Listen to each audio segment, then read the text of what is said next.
أعوذ بالله من الشيطان الرجيم.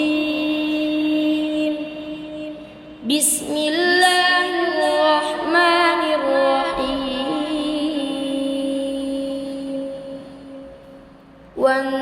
والنازعات غرقا والناشطات نشطا والسابحات سبحا فالسابقات سبقا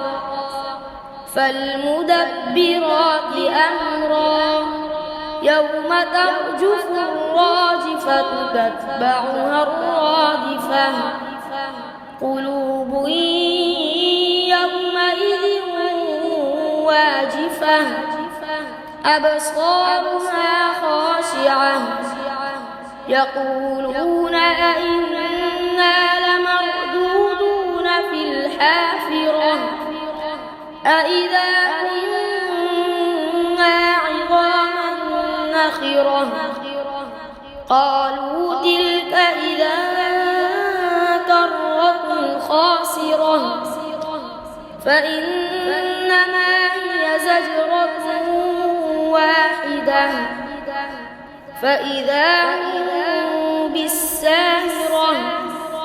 هل أتاك حديث موسى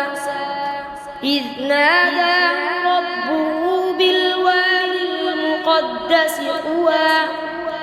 اذهب إلى فرعون إنه طغى فقل هل لك إلى أن تزكى وأهديك إلى ربك فتخشى فأراه الآية الكبرى فكذب وعصى ثم أدبر يسعى فحشر فنادى فقال أنا ربكم الأعلى فأخذه الله نكال الآخرة والأولى إن في ذلك لعبرة لمن يخشى أأنتم أشد خلقا أم السماء بناها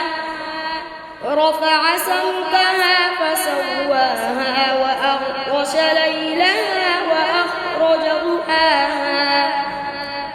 والأرض بعد ذلك دحاها أخرج منها ماءها ومرعاها والجبال أرساها متاعا لكم ولأنعامكم فإذا جاءت الطامة الكبرى يوم يتذكر الإنسان ما سعى وبرزت الجحيم لمن يرى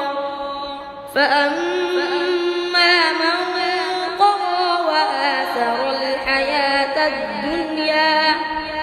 فإن الجحيم هي المأوى وأما من خاف مقام ربه ونهى النفس عن الهوى فإن الجنة هي المأوى يسألونك عن الساعة أيان مرساها فيما أنت من ذكراها إلى ربك منتهاها إنما أنت منذر من يخشاها كأن